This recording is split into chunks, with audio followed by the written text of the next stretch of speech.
নমস্কার। আচ্ছা, কখনো কি মনে হয়েছে যে চোখের সামনে একটা টলটলে জলের সুন্দর হ্রদ কিভাবে দেখতে দেখতে একটা সবুজ দূষিত ডোবায় পাল্টে যায়, আর একজন ইঞ্জিনিয়ার হিসেবে আমরা কিভাবে তাকে আবার আগের অবস্থায় ফিরিয়ে আনতে পারি? চলুন আজ এই পুরো রহস্যটা সমাধান করা যাক, আর এর পেছনের বিজ্ঞানটা সহজভাবে চেনে নেওয়া যাক। তাহলে চলুন একটা রহস্য দিয়ে শুরু করা যাক। একবার ভাবুন তো, আপনাদের এলাকার সেই সুন্দর হ্রদটা, যেখানে একসময় পরিষ্কার জলে কত মাছ খেলে বেড়াতো, আজ তার এই অবস্থা কেন? কি এমন হলো? চলুন এই রহস্যের গভীরে ঢোকা যাক। দেখুন, লক্ষণগুলো কিন্তু একদম পরিষ্কার। জলের ওপর একটা সবুজ ঘন আস্তরণ জমে গেছে, মরা মাছগুলো ভেসে উঠছে, একটা বিশ্রী গন্ধ আসছে, আর জলটা কেমন যেন ঘোলাটে, কাদা কাদা। সোজা কথায় বলতে গেলে হ্রদটা অসুস্থ, আর তার এখন একজন ওয়াটার ডক্টর বা জলের ডাক্তারকে খুব দরকার। আর এখানেই একজন এনভায়রনমেন্টাল ইঞ্জিনিয়ারের আসল ভূমিকা শুরু হয়, ঠিক যেন একজন জলের ডাক্তারের মতো। আমাদের প্রথম কাজ হলো এটা বোঝা যে একটা হ্রদ শুধু এক জায়গায় জমা হওয়া জল নয়, এটা আসলে একটা জীবন্ত ইকোসিস্টেম, যার অনেকগুলো অংশ একে অপরের সঙ্গে জুড়ে আছে। এই স্লাইডটা দেখুন, দুটো হ্রদের ছবির মতো, একদম স্পষ্ট তফাৎ। একদিকে আছে একটা সুস্থ হ্রদ, যেখানে প্রচুর অক্সিজেন আর প্রাণীর ছড়াছড়ি, আর অন্যদিকে অসুস্থ বা ইউট্রোফিক হ্রদ, যেটা আসলে অতিরিক্ত পুষ্টির চাপে, মানে নিউট্রিয়েন্টসের চাপে দম বন্ধ হয়ে আসছে, ফলে অক্সিজেন কমে গিয়ে শৈবালের বাড়াবাড়ি শুরু হয়েছে। পার্থক্যটা চোখে পড়ার মতো, তাই না? সমস্যাটা ঠিক কোথায় সেটা নিখুঁতভাবে জানতে হলে জলের ডাক্তারকে অবশ্যই সেই তিনটি মূল প্রক্রিয়া বা প্রসেস বুঝতে হবে, যা যে কোনো হ্রদের স্বাস্থ্য নিয়ন্ত্রণ করে। এই প্রক্রিয়াগুলো মনে রাখার একটা সহজ উপায় আছে, পিসিবি। না না, প্রিন্টেড সার্কিট বোর্ড নয়। এখানে পি মানে ফিজিক্যাল বা ভৌত, সি মানে কেমিক্যাল বা রাসায়নিক, আর বি মানে বায়োলজিক্যাল বা জৈবিক প্রক্রিয়া। চলুন প্রত্যেকটা কি তা একটু ভেঙে দেখা যাক। প্রথমে আসি ফিজিক্যাল বা ভৌত প্রক্রিয়ায়। এগুলো হলো জলের ভেতরের মেকানিক্স, মানে জিনিসপত্র কিভাবে নড়াচড়া করে আর একে অপরের সাথে মেশে।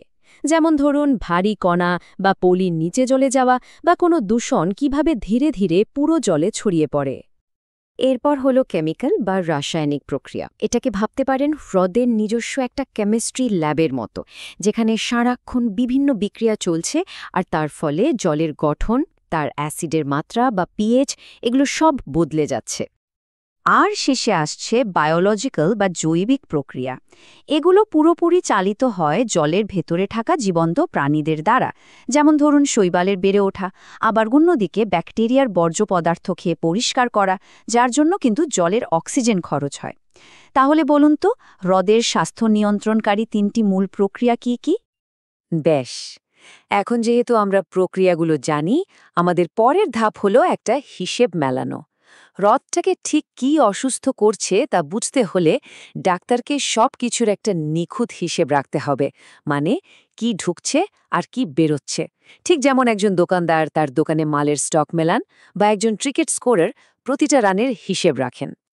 এই হিসেবটাকেই বলে মাস ব্যালেন্স। এটা আসলে একটা খুব সহজ বাজেট, মানে যা জমা হচ্ছে তা হলো যা আসছে, সেখান থেকে যা বেরিয়ে যাচ্ছে সেটা বাদ, ব্যাস। এটাই কিন্তু ওয়াটার কোয়ালিটি মডেলিংয়ের একদম মূল ভিত্তি। এই টেবিলটা দেখুন, হ্রদের বাজেটটা কি সুন্দরভাবে দেখানো হয়েছে। আমরা ইনপুট বা জমার দিকে নজর রাখছি, যেমন চাষের জমি থেকে সার বা নর্দমার জল এসে মেশা। আবার আউটপুট বা খরচের দিকেও নজর রাখছি, যেমন মাছেরা শ্বাস নেবার জন্য অক্সিজেন ব্যবহার করছে। যদি ইনপুট খুব বেশি হয়ে যায়, পুরো সিস্টেমটা তার ভারসাম্য হারিয়ে ফেলে। তাহলে মডেলিংয়ে ব্যবহৃত এই সহজ অ্যাকাউন্টিং নীতিটাকে কি বলে? এবার আসা যাক একদম আসল কাজে। জলের ডাক্তার এবার জলের নমুনা সংগ্রহ করে ল্যাবে পরীক্ষা চালাবেন। ঠিক যেমন একজন ডাক্তার রোগীর শরীরের ভাইটাল সাইন্স, মানে পালস, ব্লাড প্রেশার, এসব চেক করেন। একটা খুব গুরুত্বপূর্ণ পরীক্ষা হল ডিজলভড অক্সিজেন বা ডিও এর লেভেল মাপা। এটাই হলো সেই অক্সিজেন যা মাছ ও অন্যান্য জলজ প্রাণীরা শ্বাস-প্রশ্বাস নেওয়ার জন্য ব্যবহার করে। এই পরীক্ষাটা একটা খুব সতর্ক রাসায়নিক প্রক্রিয়ার মাধ্যমে করা হয়, যাতে জলের এই গুরুত্বপূর্ণ ভাইটাল সাইনটা একদম সঠিকভাবে মাপা যায়। সুতরাং আসল কথাটা হলো এই সংখ্যাটা। যদি কোনো কারণে ডিওর মাত্রা প্রতি লিটারে ৫ মিলিগ্রামের নিচে নেমে যায়, তবে সেটা একটা চরম বিপদ সংকেত। এই অবস্থায় বেশিরভাগ মাছই আর বাঁচতে পারে না।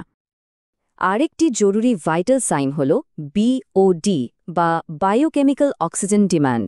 এটাকে সহজভাবে ব্যাকটেরিয়ার জন্য উপলব্ধ খাবারের পরিমাণ হিসাবে ভাবা যেতে পারে। যদি বিওডি বেশি হয়, তার মানে জলে অনেক দূষণ বা জৈব বর্জ্য আছে এবং ব্যাকটেরিয়া সেই বর্জ্য ভাঙতে বা খেয়ে ফেলতে প্রচুর অক্সিজেন ব্যবহার করবে। এই চার্টটা দেখুন, পার্থক্যটা একদম পরিষ্কার। পরিষ্কার পানীয় জলে বিওডির পরিমাণ খুবই কম থাকে, আর যে জলে বিওডির মাত্রা প্রতি লিটারে ৫ মিলিগ্রামের বেশি, তাকে সাধারণত দূষিত বলেই মনে করা হয়। তাহলে বলুন তো, একজন ইঞ্জিনিয়ার জলের নমুনায় কোন দুটি প্রধান ভাইটাল সাইন পরীক্ষা করেন? বেশ, আমরা তাহলে লক্ষণগুলো দেখলাম, ভেতরের প্রক্রিয়াগুলো বুঝলাম, হৃদের বাজেট চেক করলাম এবং ভাইটাল সাইন্সও মেপে নিলাম। এখন সময় হয়েছে এই সবগুলোকে একসাথে মিলিয়ে একটা সিদ্ধান্তে আসার। এটাই হলো সম্পূর্ণ প্রক্রিয়া। ল্যাব থেকে পাওয়া ডেটা যখন ম্যাস ব্যালেন্স মডেলে ইনপুট করা হয়, তখন একজন ইঞ্জিনিয়ার ভবিষ্যৎবাণী করতে পারেন যে বিভিন্ন পরিস্থিতিতে হ্রদে কীভাবে প্রতিক্রিয়া দেখাবে। যেমন ধরুন, কোনো কারখানা থেকে দূষণ কমানো হলে ঠিক কী পরিবর্তন আসবে। আর এই মডেলটা তখন একটা শক্তিশালী ভবিষ্যৎবাণী করার যন্ত্রের মতো কাজ করে।